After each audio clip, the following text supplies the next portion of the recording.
I'm Molly Gold, home organization expert, and today we're talking about how you can get through your child's backpack with the best result. Backpacks, gotta love them. Who knows what's in them at the end of the day, right? Well, challenge for busy mom is you need to know what's in there because you need to be able to stay in touch with your child's school, with your child's teachers, and be on top of how your child's doing in class. So, here's the process that I use when it comes to going through the backpack. First of all, make sure that you have a good backpack that's big enough to fit all of your child's items so that they're not having to be able to carry things here and there and put them at risk for losing important papers. So I love this one. I got it during Blog Her at the Lands' End event, and my daughter couldn't be happier with it. And it's just the right size for where she is in elementary school. So out of the backpack comes the folder, or perhaps you just get papers every day, and maybe on one day of the week you get dun dun dun, the folder. What do you do then? Well, before I sit down with the folder, I make sure that I just have a few things within arm's reach.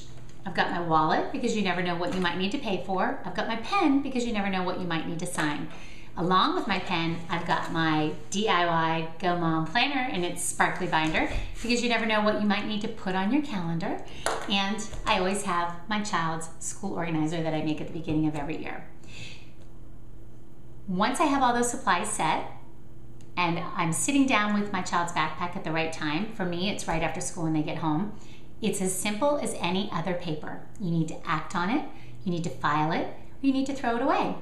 So, child's doing homework, everything's going along, and you quickly, this might look like a whole lot more effort than it really is. I'm in and out in like 5 minutes. You quickly can go through the folder and make 3 piles. Act on it, file, throw it away. Items that are on act on it. Anything you need to write a check for.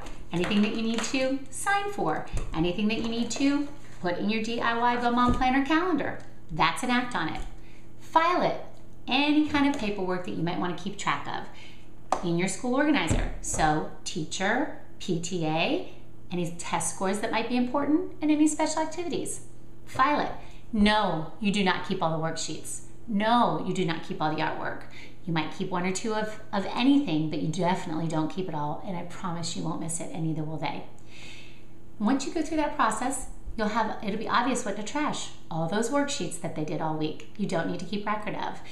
Anything that isn't extra special.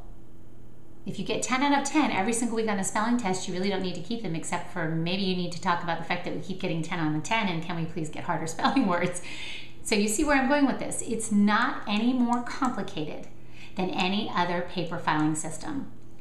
Act on it, file it, throw it away. Now, file it, there might be some items that you've acted on that need to go right back in that folder so they can go right back to the teacher.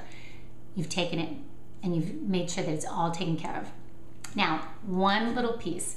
If you're teaching your children to go through those folders and to show you what they need, right? So maybe you want your child to learn the process of bringing you important papers. That's fine, but you need to make sure to give them a place to do that. You can get a simple magazine holder like this. You can put folders, just like they might bring home from school, or they could put the folders that they bring home from school in this magazine binder. You can give them something if they don't have something that comes home. You can also use an in-out box put on the wall with people's names. I actually found that I was the fail. I was the fail when it came to the wall-mounted in-out box. I'm not really sure why, but I do much better handling it right when it comes home to me, or having only one location for all 3 of my children to put anything important. So we do have a box like this that my teenagers will put important papers in. They will point out to me, Mom, I've got some papers I need you to take care of. They come home far less frequently from middle school to high school than in elementary. The backpack conversation starts in elementary, and it's as much about training you as it is about training your child to take care of things as soon as you handle them and to know where to put them so that they can be taken care of.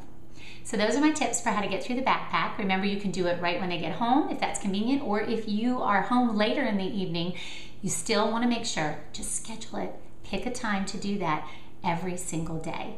You'll never be behind, and you'll never have a backlog of papers that you missed getting back back to school in time. And also, if for no other reason, this important process keeps you in touch with your child's performance at school and keeps you in touch with what's happening in the school community. No matter if you're there physically or if you're participating from home, it's all about being a partner in education. And that backpack is a great place for that to start.